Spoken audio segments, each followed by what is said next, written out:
All right, folks, good morning. Shalom. I thought I'd take you on my morning walk just in case you're sitting inside and you don't get to see stuff like this every day. Because I do, and I love it. I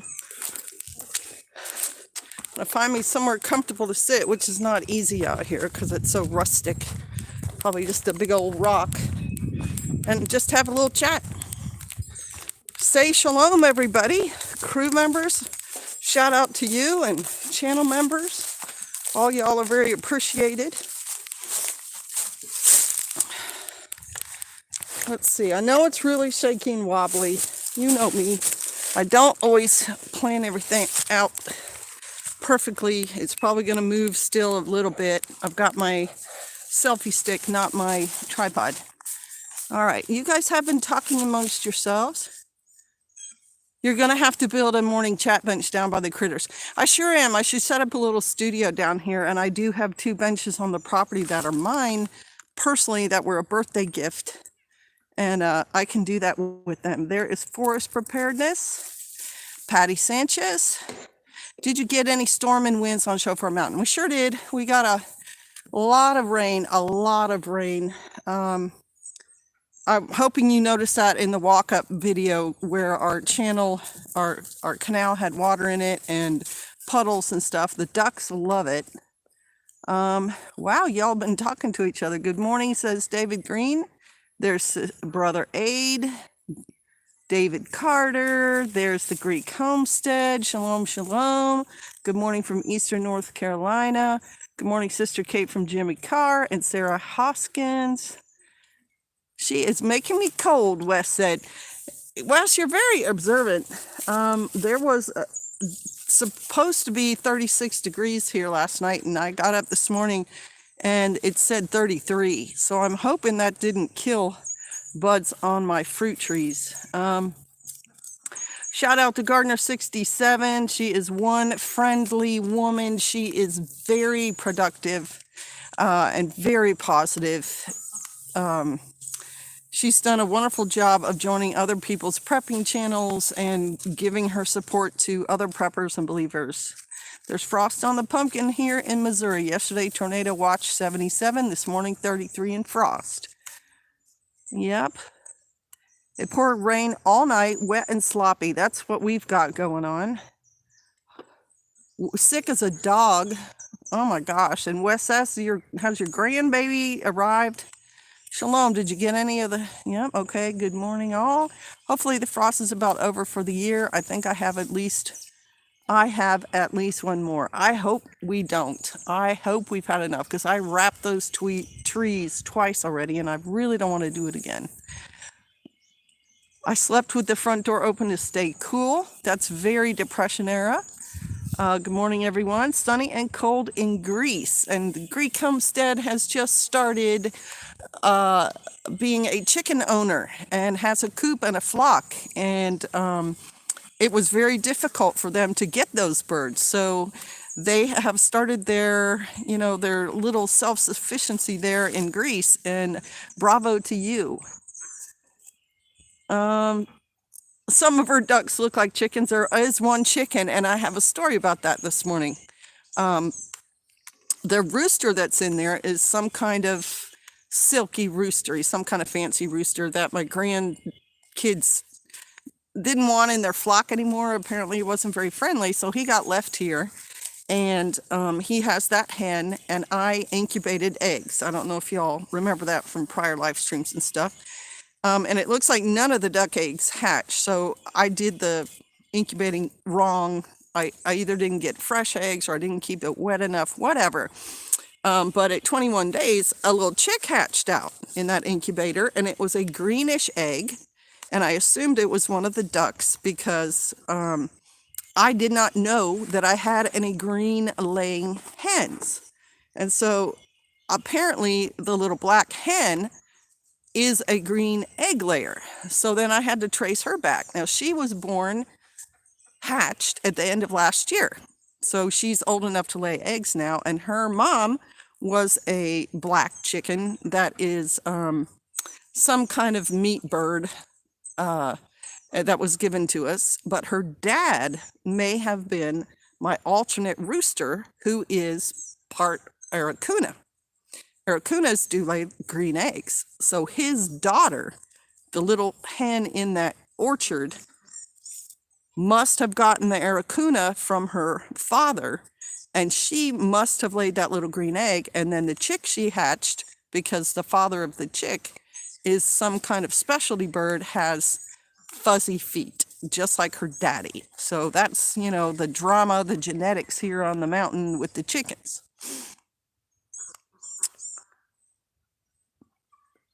Jimmy Carr, same here, slept with glass sliding door open all night in the bedroom. Yeah, 77 starts getting up with it. He doesn't know he's going to the doctor in a bit. We'll pray that that is something normal and easy to take care of. There's Mark Chase. Let's see what else. There's Mike Liberace, Shalom, and HK, and Mad Kelt. Hello, Mad Kelt. What's going on in your world, brother? Grandbaby is here, getting fat, growing, and amazingly perfect. Well, hallelujah. It's 36 this morning at Cottage Lake, Washington. Yeah, 36 I accept. 33 is starting to get, did my fruit survive?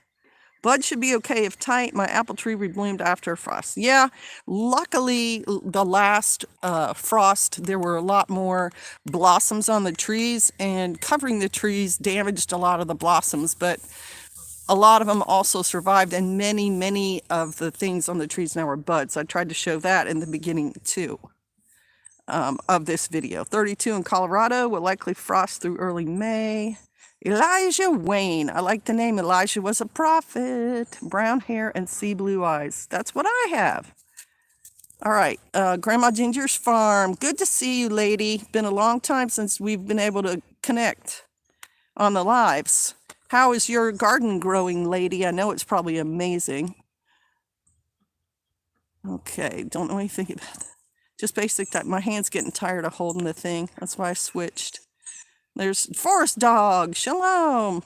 2 to 3 weeks out from selling the house and coming to the Ozarks. Hallelujah. 66 here.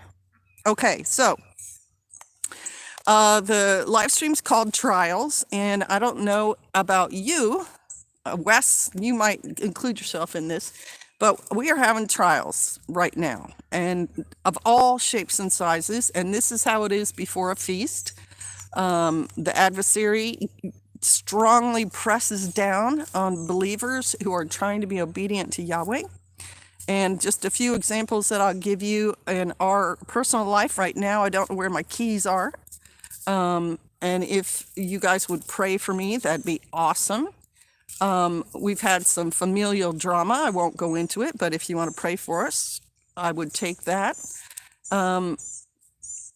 Someone who's here visiting with us is taking a training, and because of all the rain on the facility where he is, a bridge collapsed and his truck got caught on the other side of the gap, and so he's having to sort out transportation problems. Trying to remember. Oh yeah, we've got those 2 roosters. Actually, used to be 3 roosters extra, who hatched out at the same time as that little black hen in the orchard. And they have been bothering the heck out of the flocks that are here. And when I saw 3 of them hop on one hen, one right after the other, I said, no, we're not gonna do that thing. And so one of them was dispatched 2 days ago. And I did attempt to dispatch 2 others, but I was so angry, I wasn't being deliberate, and so I wasn't able to, I missed the other 2. But he was dinner last night. He was curry, and he was very tasty. Rooster number 1, that was rooster curry, and that worked out just fine. In the country, we're getting the weirder things coming out of the Biden administration, the gun control stuff, and at the same time, there's a shooting in Brooklyn in a subway. Now, I'm sure y'all know there's a conundrum there, right? Okay. exciting and terrifying and stressful. It'll be great, Mad Kelt. When you get here, you'll be amongst community. Shalom from Indiana, says Donald Young. And shalom, Mark. By dispatch, she doesn't mean sent to carry the mail. That is correct. Roosters can make you mad, and they cause a lot of damage. They are really quite troublesome. Man, this rock is very comfortable. I don't want to move, but that sun is so bright. Yeah, there's trials, and if you feel it right now, it's not your imagination. That this increase, this pressure right now is weighing heavily. And so we need to pray for our brethren. We need to pray for, the prepping community. There's always factions and fractions and divisions in this community, but we are strong. By nature, the prepping community is made up of strong people. I just watched a little snippet of some kind of news story. It was CNBC, and it probably wasn't this year, but it may have been. I didn't look at the date of it. And they did a short thing on prepping, and they had a short interview with the angry prepper, Jason. And he, did a quick showing them of the things he's doing to be prepared, his food preps and stuff like that. And they kept using the word extreme in the article. Yeah, and then the arsenal of food and gear and firearms that preppers put up in their houses. And I thought, food's not an arsenal, people. Sorry, and neither is gear. Like, arsenal is very specific to firearms and stuff, and an arsenal is for a unit. It's not one person's personal firearms. It's a arsenal is like for a military unit, and the news throws these words around, extreme and things, trying to make it seem that people who are trying to prepare for emergencies are somehow abnormal. And I'm here to tell you, folks, we're not abnormal. We are very Depression era, emergency area normal. We are very first responder normal. You want to tell me that a fire person doesn't have gear? Someone who fights fire doesn't have gear? You want to tell me that EMTs and paramedics don't have gear? They don't have bags prepped with meds and bandages and everything to handle emergencies? So I'm also, and I'm going to hop around a bit, and then I'm going to get going because we've got a cleanup day here on Shofar Mountain to get ready for the Passover. I'm watching a Depression era documentary on YouTube, and the headline of it is Timeline, and then something about the Depression era if you want to look for it. It's about an hour and a half long, but it's really good. And one of the things they say in this documentary is people banded together during the Depression. That was one of the ways people managed to survive, was they supported each other and they banded together.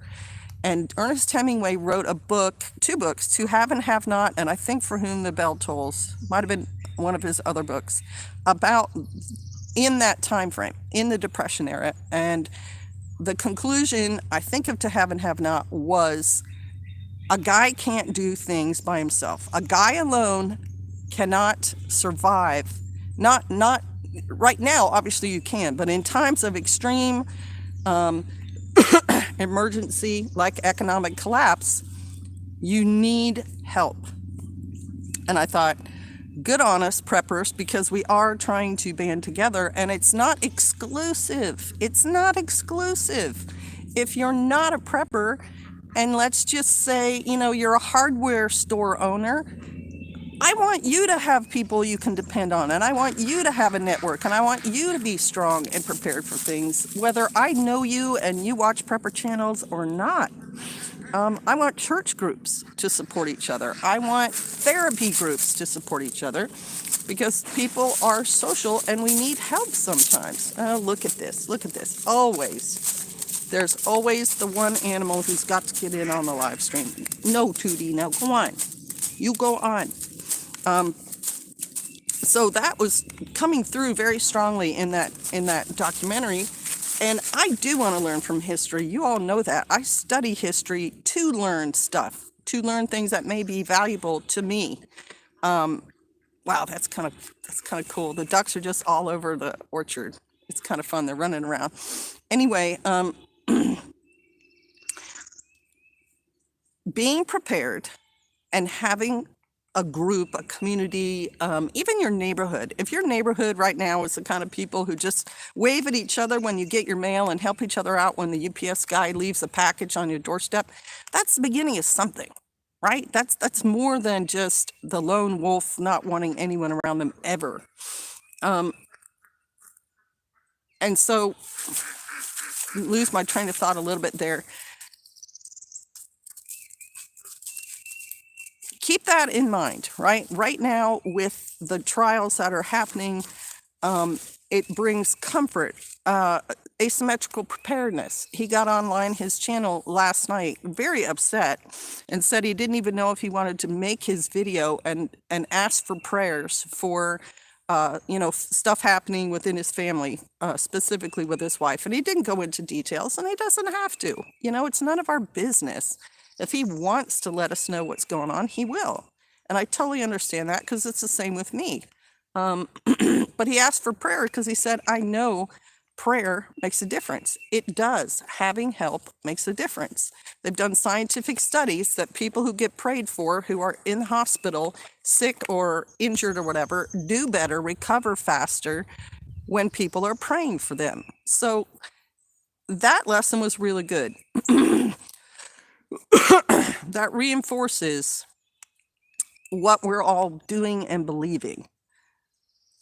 The enemy is on overtime, says Mad Kilt. He sure is. I've heard someone about managing stress before. Yeah, Kentucky Prepper, welcome. Let me look at your comments real quick. What you say is important, but how you say it is how you get your view across. It's true, Westhold, and one part of the prepping community knows stuff, okay? There are people here who have done stuff, who are doing things, who are learning things. Homesteaders who go to their property and start from scratch, or even if they don't start from scratch, but have never homesteaded before, are doing things like keeping chickens and raising sheep and putting in a garden, and they're sharing what they know. And then another part of the prepping community is what they call, doomsday preppers and fear porn preppers, and people who are parroting what the news is saying without having any knowledge of how things work. And I'm not going to hate on them, even though in my mindset, because I'm a realist, I really don't want to bother with that. It can be helpful in that it makes you think, and then maybe you do a little research and you find out some facts, and then you base what your next move is on your facts, not on what they're saying. But what I'm not willing to let stand without making some sort of statement about it is prepping is not extreme. Wanting to survive a bad situation is not extreme. And it makes a huge difference when emergencies come if you are mentally ready to face it head on and to think to yourself, these are the things I need to do to survive this. Because your brain and your feet will be connected and you will act on it. And you won't be just standing there going, oh my God, oh my God, oh my God, what do I do? So it's not extreme, y'all. You're not nuts, and it's smart. We see things. We're not stupid. An avian flu, and let's not even say it's an avian flu. Let's just say we have fire in one half of the country and flooding in another. That may affect the food production. Now, Sustainable Stewards has a really good short video on her channel where she talked about grain production in America. Yes, Russia and Ukraine, grain production is probably going to go down because they're in a war. But she's in the agricultural industry, and she said America produces more grain than we can eat. And so she has two professors who are saying the very same thing. And I personally have seen mountains of grain in our Great Plains area, mountains of it sitting in parking lots covered with tarps and whatever, and silos and everything. So America produces enough grain. We're not going to have a grain shortage because of the war in Europe, unless our government takes our grain and ships it over to places that won't be able to get grain. But even then, we have stores of grain. We have more grain than we need to use in one single year. So if you hear someone saying, oh my God, grain shortages, no bread, blah, blah, blah, blah. No, go to someone who knows and find out exactly what's happening so you don't keep freaking out, because freaking out's not a good state to be in. It's just not. It's better if you can think levelly and clear-headed. All right, so there's Nidavellir Forge. And the enemy doesn't want Yah, covenant keepers, to make it to his set-apart mountain. Well, and it's not just our set-apart mountain. It's believers all over the nation who are going to be keeping a holiday that he said keep. Breaking news alert, we all going to die. Some of us will rise. Breaking news. You know, people who start phrases like that are just trying to get your blood pressure up. Of course there's breaking news every day. I could say there's breaking news right now. There's a goat, you know, over there screaming because she wants to get let out, and I've got a dog sitting next to me. You guys don't need that information relayed to you as breaking news. It's, you know what I'm talking about. There's just some stuff that people do in order to get views, and they're not talking about things that they know anything about. And I'm thinking of a specific channel during the last crises. I can't even remember which crises it was. And every other sentence out of his mouth was, well, we don't know what's happening, but, and I don't know anything about that, but, and here's some information, but I don't know anything about it. And I thought, then why am I listening to you? Like, I can read headlines. I don't need you to tell me stuff that you don't know anything about. Okay, so there's so much duplicity in speech by leaders. Usually they are covering their intentions and portraying them as new. They leak their intentions over the years. Yeah, they do. I'm not surprised by recent events. They leak things subconsciously. Words come out of people's mouths and they say their intentions without intending to. And it doesn't, what's relevant to you in your life is what will affect you in your life.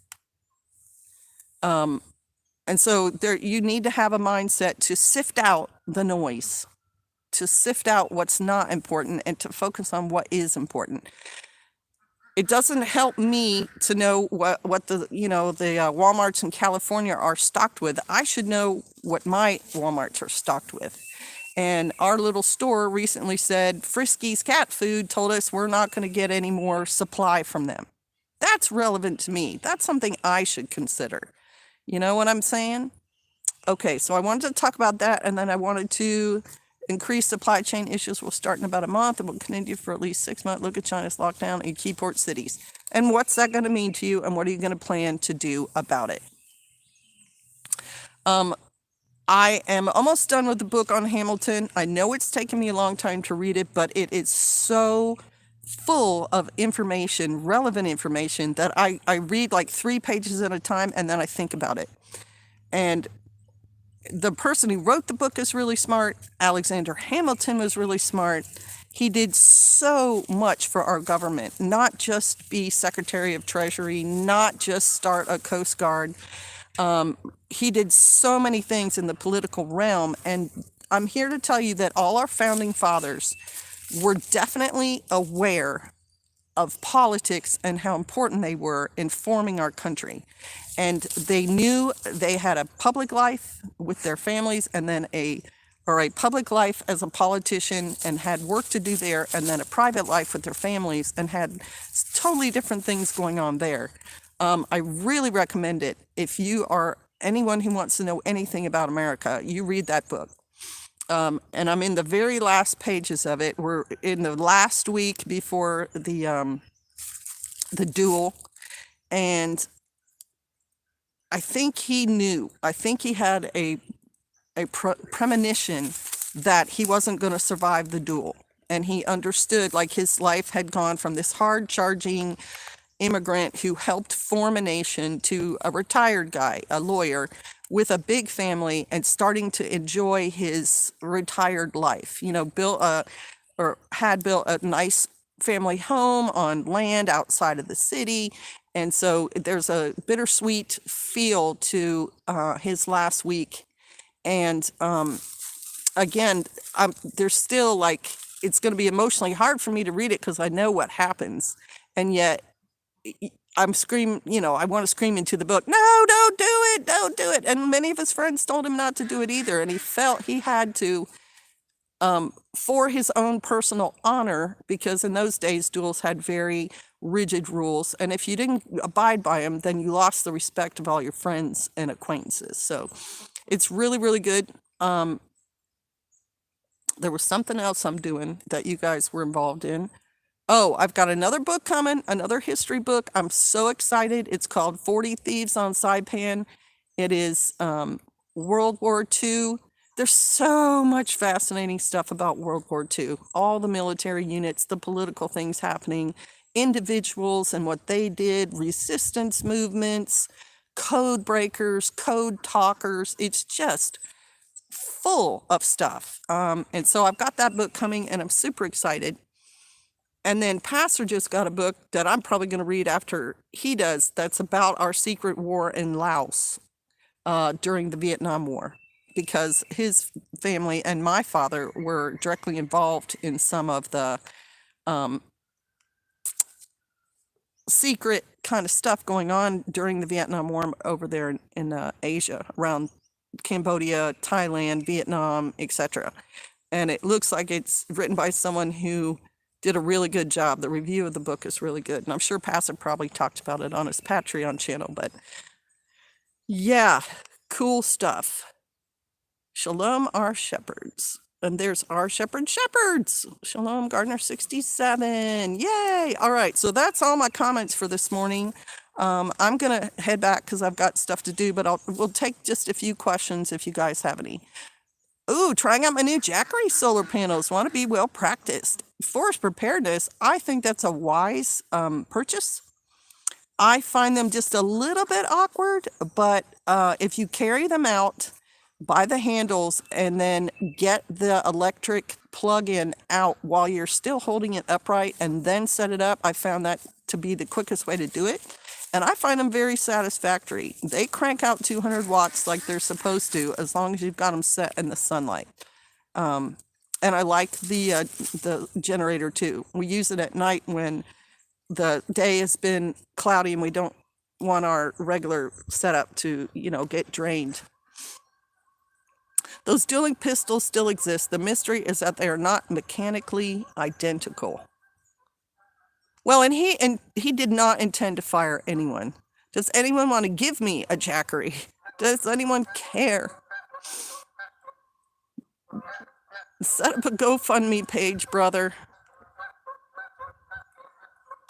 Oh, I gotta go. Son trying to get a hold of me. Shalom all. God's blessings. Chauffeur and crew. Until we meet again. Love all around. Yeah. Shalom, Gardner 67. All right.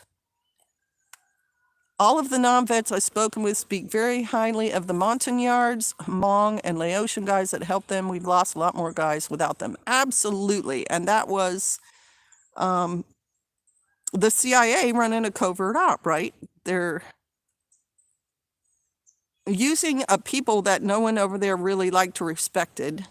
The Hmong were pushed up into the highlands because they didn't get along with the natives. And so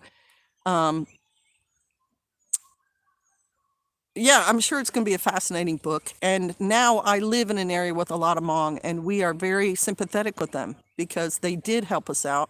And they at least got moved like the government said they were going to, because we've promised other indigenous people and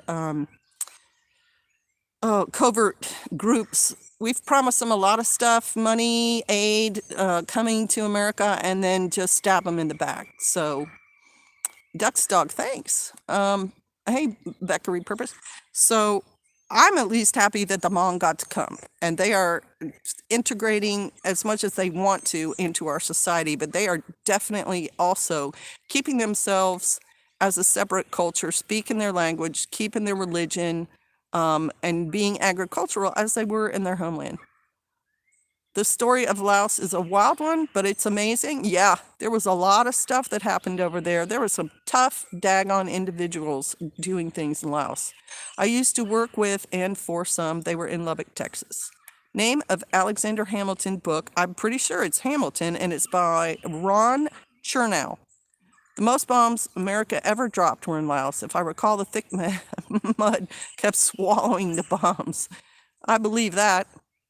Ask them about the Laos airborne, right? I'm gonna find out about it. I can ask my father-in-law about it too, but I'm gonna read that book and find out. I mean, come on. They show pictures of these really little skinny guys in clothes that are all torn and ripped up because when you live in a very moist environment, material doesn't last for a very long time. And yet, right? They were fighting against the communists. Go, Go, Hmong. That's awesome. All right. Any other questions or comments? Politicians stab everyone in the back. They do, and by nature of their job is to try to make a coalition, is try to get a goal achieved by getting other people to agree with you towards that goal. So it can be a hard job, but I mean, in this day and age, it's basically everyone's getting bribed. And so, here's $1 million to your campaign. Now make sure that purple flowers get to be sold on a Saturday. You know what I'm saying? It's influence peddling. And in Alexander Hamilton's day, because not everyone was affluent, there was a lot of politicking. There was a lot of, a lot of what he was doing happened in New York, and there was a long-standing governor there by the name, I think it was George Clinton, and he had a whole political machine where all his cronies were in office, and so, you had to get public sentiment on your side to influence what was happening in that machine that was set up. They have groups in the United States, and they actually train and jump in Anderson, South Carolina. Oh, I see what you're saying. Oh, cool. There's a huge garden down the road from us that is all run and owned by a Hmong community. Quite a few farmers markets are made up of the Hmong families. Yeah, they're very into the agriculture. We have that happening around here too, Scotty John. And I'm all for it. I mean, I got to taste black rice because a Hmong family around here, the grandma brought it with her and grew it by watering it from her hose. Americans will fight communists anywhere but in their own home. Then they want to love them straight instead of laying them flat, right? Right? And communists have, a decent enough argument for people who don't understand what's happening behind it of, we just all have to love and support each other. It takes a village to raise a person. And we're kind of saying that when we say preppers stick together and have a group. But what we're not saying is I should be able to enslave you and make you work for this group, which is what the communists are doing. Hey, Sergeant Janes. I didn't say all politicians, but there are plenty that will do the backstabbing thing. Oh, absolutely, Mark. Absolutely. All right, y'all. I think I've got to run now. I've got to do the things. Thank you for coming to my live stream. I hope you liked the intro. I thought it was a little different. And it's just a lovely day today. All right. Bless everybody. I hope everybody is able to bear up under this pressure. Stupid work wanting me to do stuff. It's almost like they pay me to be here. Yeah, well, there you are, Westhold. I kicked my commie to the curb, told him we were done as a family. Well, there you go. And when they're on the curb, able to learn that communism really doesn't work too well for them. All right, I gotta go. Bless you, J.S. Badger. You came in right at the end. I gotta head out. Gotta do some work. Bless you. Shalom, shalom. Yeah, I do.